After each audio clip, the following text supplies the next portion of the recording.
Hey y'all, welcome back to my channel. Now, girls, look, I know it has been almost a year, okay? I know it's been almost a year. And I know by the title of this video, I got some explaining to do, okay? But we're gonna get into all of the tea. If you are new here, make sure you click that subscribe button. I plan to just bombard you guys with content.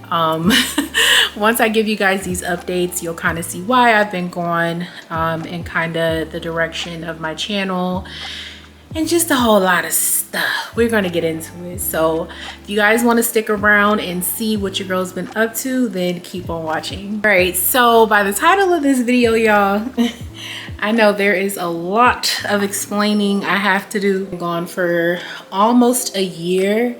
And if you guys follow me on certain social medias, you kind of already know what's been going on.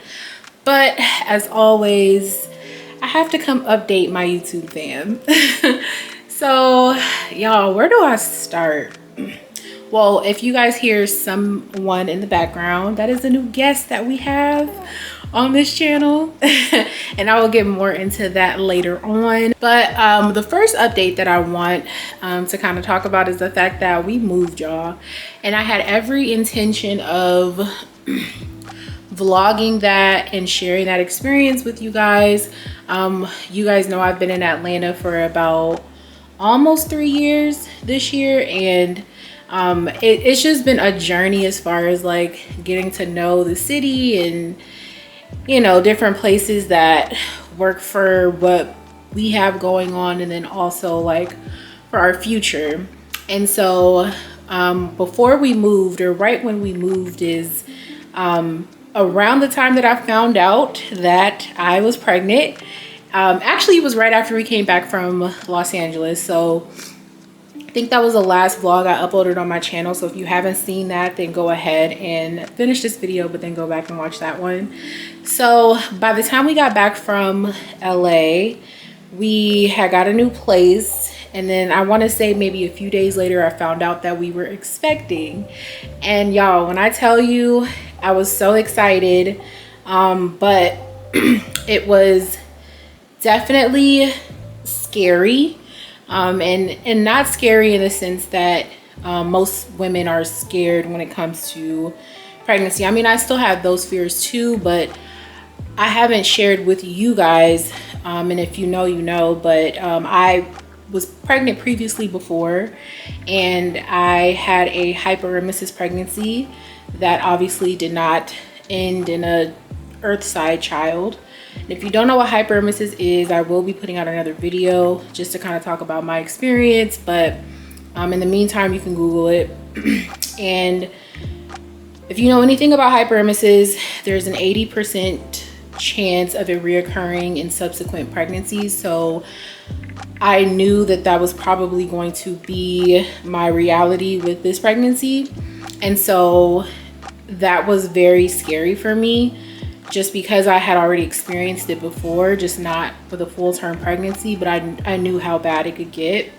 And while I was very blessed to be experiencing a pregnancy again, because at that point, I had been pregnant twice in 2023. So those pregnancies were only a few months apart. So it was still very fresh, if that makes sense. So I just kind of hid in my little cocoon. I didn't want to really post about anything or talk about anything. And honestly, just because like hyperemesis pregnancy is very much, it's a lot. Hyperemesis is extreme, they call morning sickness, but it's beyond that, you guys. It's hospital visits, constant transfusions, and just it really, hyperemesis is no joke. And for some women, you know, they get it maybe the first trimester into the second. I had hyperemesis every single day that I was pregnant until the day that I delivered. So I knew that that was just going to be a lot for me. So I really wasn't posting on social media. I wasn't talking about it to anyone. I just really wanted to get through it. And by the grace of God, I did. It was just very tough. It was tough, and pregnancy alone is tough, but adding in the fact that, you know, I'm still having to show up in all these other aspects of my life while being pregnant, and some people didn't even know that I was pregnant and like didn't understand why. So it was such a challenge, you guys, and we were moving. So thank God that my partner and his friends and you know, were able to help us move, because I wasn't any help at all, y'all. Like, by the time we moved, I want to say I was just entering my second trimester, and like the day we moved in, it was like the day after me getting out of the hospital. I had a lot of hospital visits just to get fusions, because I was just, you know, vomiting so much, so nauseous, couldn't keep anything down. It was just really, it was a challenge, you guys. So I went through that pretty much all of last year in 2023. And in September, we found out that we were having a little girl. And I was so happy, so excited, you guys. You know, I did not take any, do any gender reveals. I didn't do any maternity pictures. And, you know, I always feel like I would look back maybe in life and maybe regret that I didn't do any of those things. But like I said, hyperemesis is such a challenging thing to go through. That was like my biggest focus. Like, I wasn't worried about anything else, was just getting through this pregnancy and getting this baby earthside. And so nothing else really mattered. So I had the genetic testing done. If you're familiar with that, I think everyone, well, I think I did it at like 12 or 13 weeks and got the results back around like 14, 15 weeks. So of course, when they send you those results, they have to tell you, hey, by the way, the sex is going to be in the report. So I found out that we were having a girl, and I was so elated. We were all so happy. I told my family, my immediate family and my immediate friends, and you know, that just made it even more real. My previous pregnancy, we didn't get that far along, so I had never experienced that, and like I said, it just made it really real. So yeah, you guys, at this point it's September, and we found out we're having a girl. And yes, baby, that's her right now.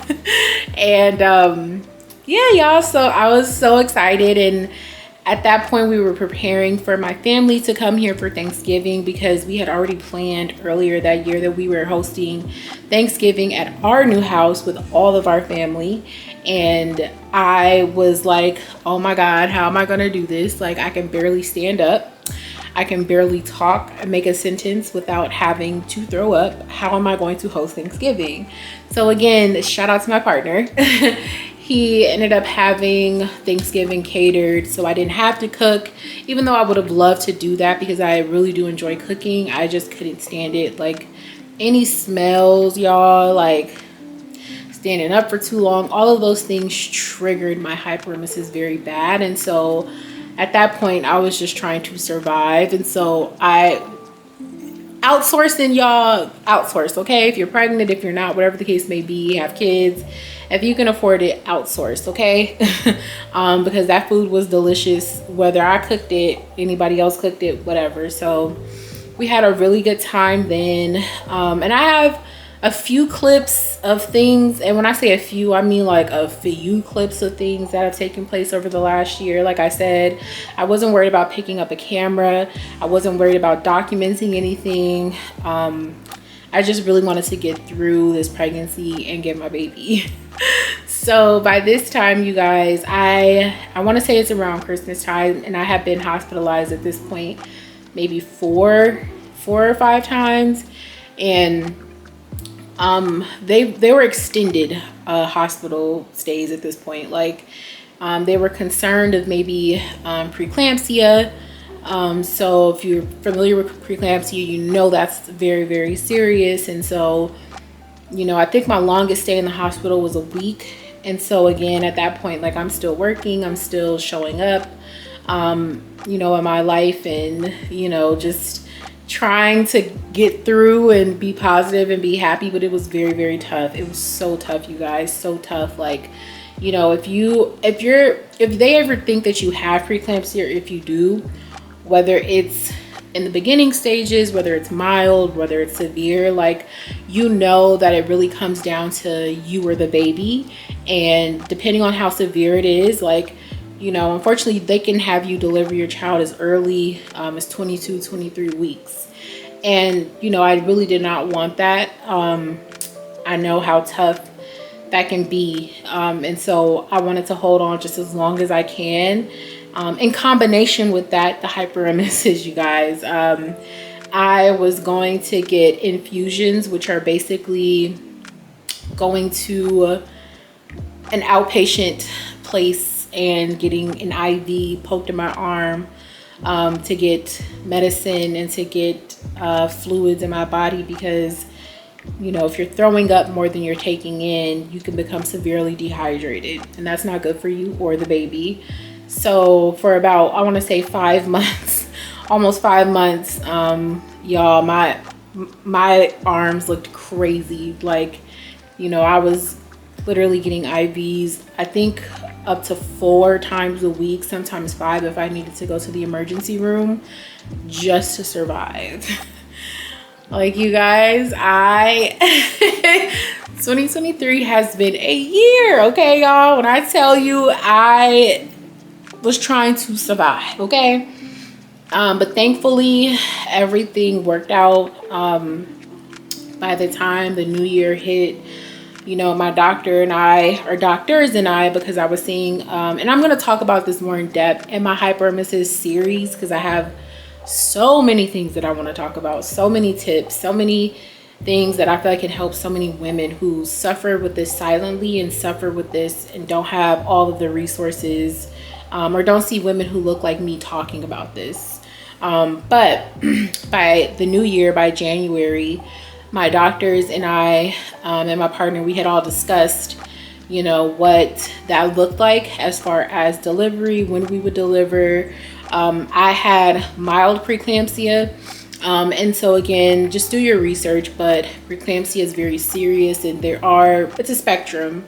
Thank God I didn't have like severe high blood pressure consistently enough for them to want to deliver at a very early gestational age. But we knew by like January that they were not going to let me go past 37 weeks. Because it just wouldn't have been safe for me. So we had planned to deliver by 37 weeks, and unfortunately that did not happen. The preeclampsia kind of kicked up by the time I hit 34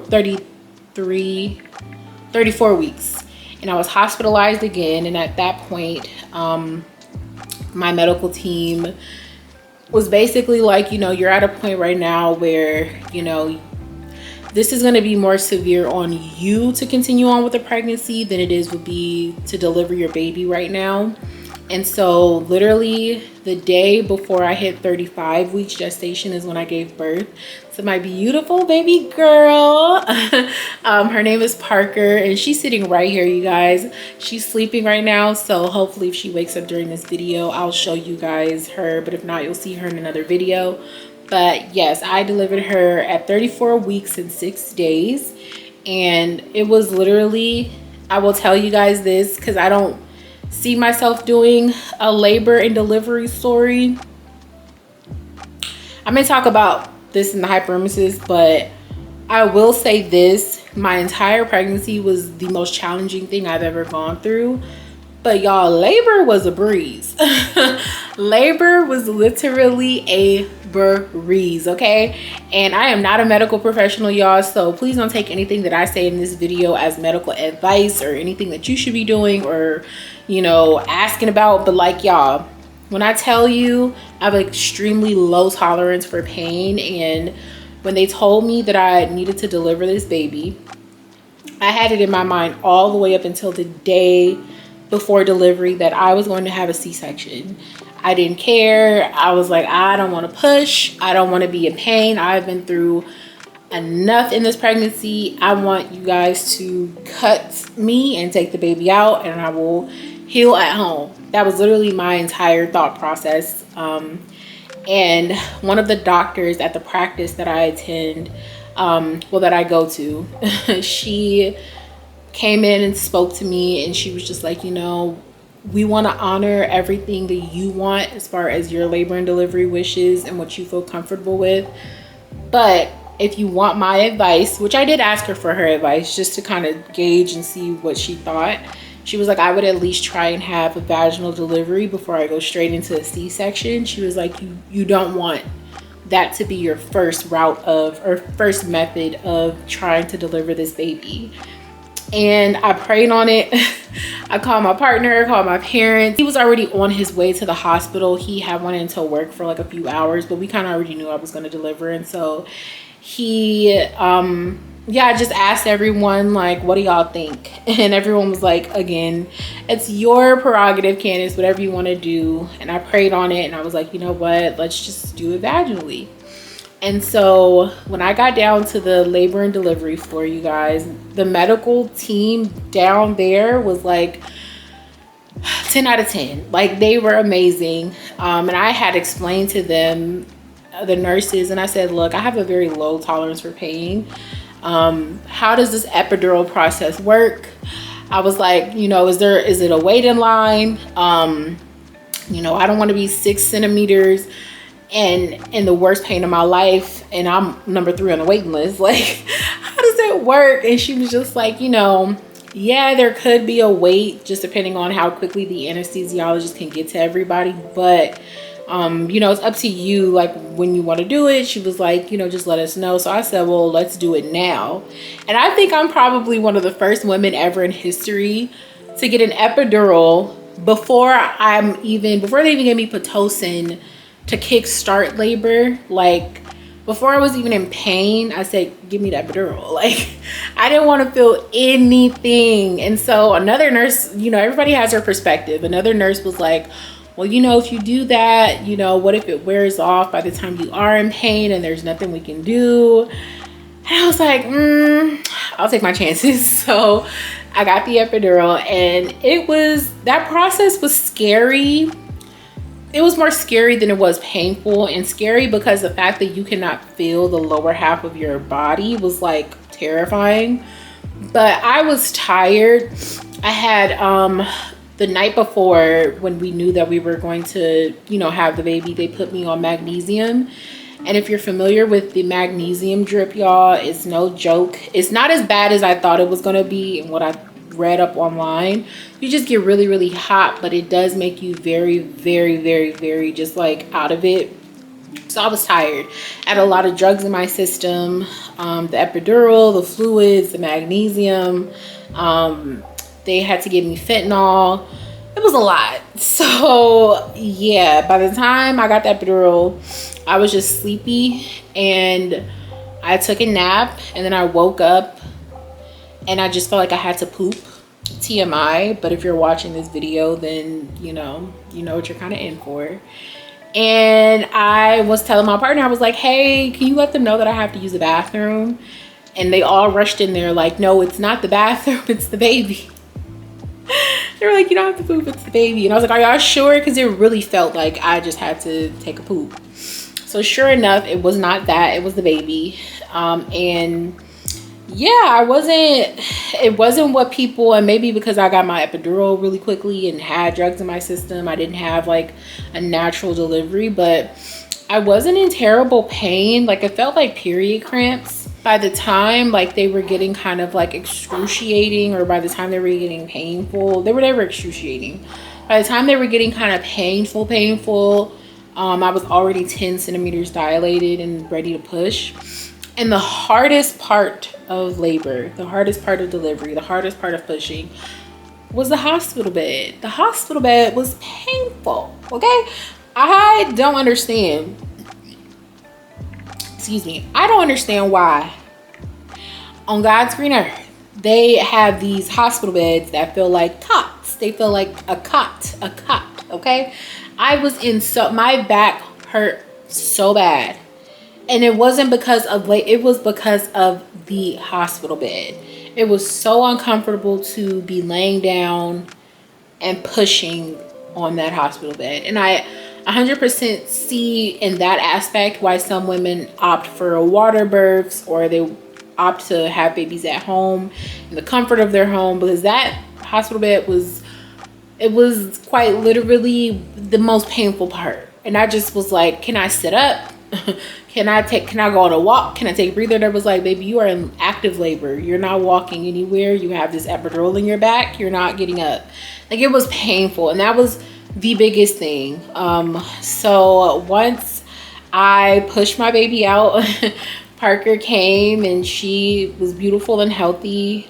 She had to go to the NICU, which we kind of already knew because of the gestational age that I was delivering at, but by the grace of God, she wasn't on any CPAP machines.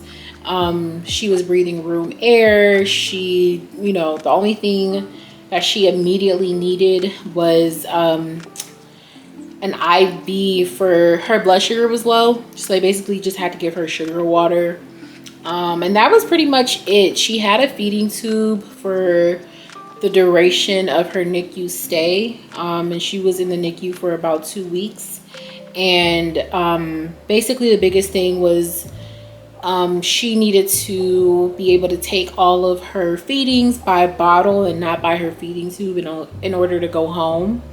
And so in the beginning it was a little tough because the magnesium that I was on obviously was in her system too. And like I said, the magnesium makes an adult sleepy. So imagine like a baby, like she was tired. My baby was tired. She was tired. She was sleepy. And yeah, I couldn't go see her for the first 24 hours. Like once I had her, they laid her on my stomach. I got to kiss her and hold her. They took her to the NICU immediately, and they transferred me to like the postpartum recovery room. And because I was on the magnesium and they took me off, I had to be off of it for 24 hours before I could see her.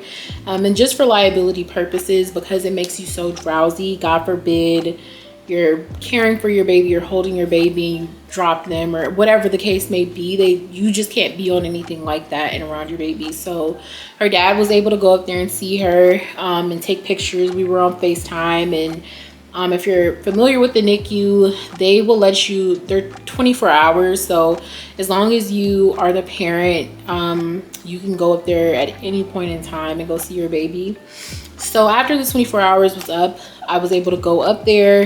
He wheeled me up there to go see her.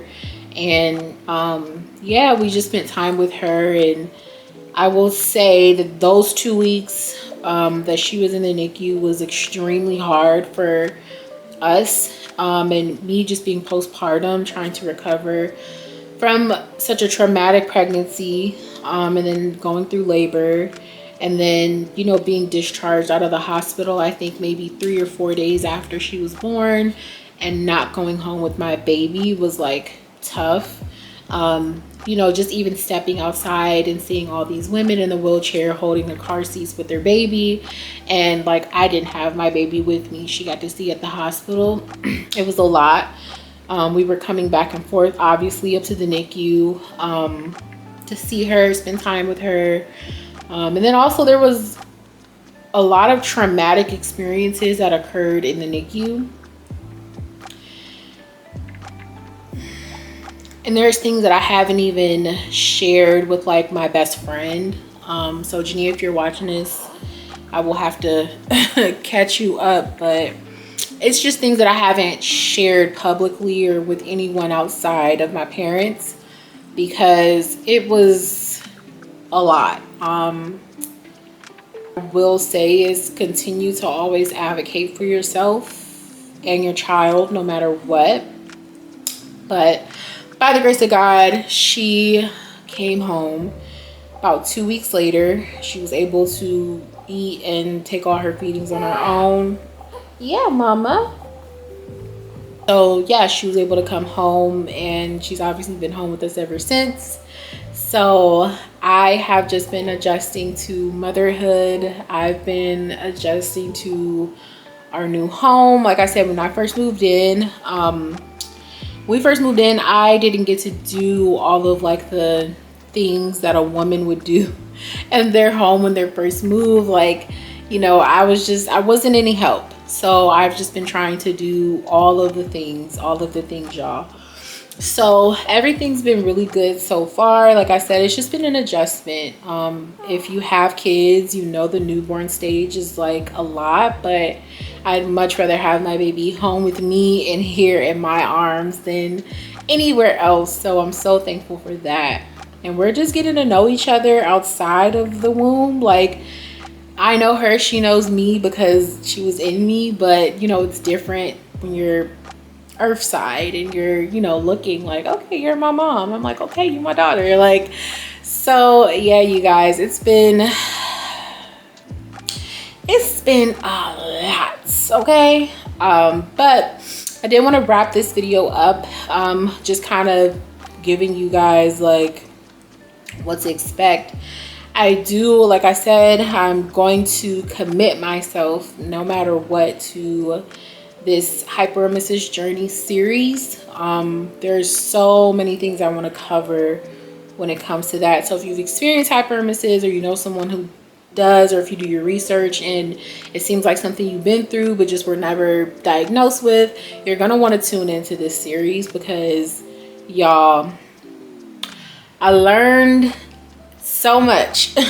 Okay, so many things. And then also, you guys, obviously I'm a mom now, so I definitely want to pop out the mommy content. I have so many great ideas for you guys and so many things that I want to bring you guys along with. Like I said, I didn't document my pregnancy journey or my labor journey, but I do want to take you guys along this ride of me being a first-time mom, having a baby girl, raising a beautiful queen, and teaching her all the things that I've ever wanted to teach my child, my children, and just navigating life, y'all. A lot of things have changed in my life since the last video. Like, literally my whole world has changed. And we have a lot going on right now, and like I said, I'm in a place mentally where I'm ready to share and I'm ready to, you know, publicly talk about certain things that I wasn't really ready to talk about last year. So I'm super happy about that. But I'm gonna wrap this video up, y'all, because it's time for me to feed my baby.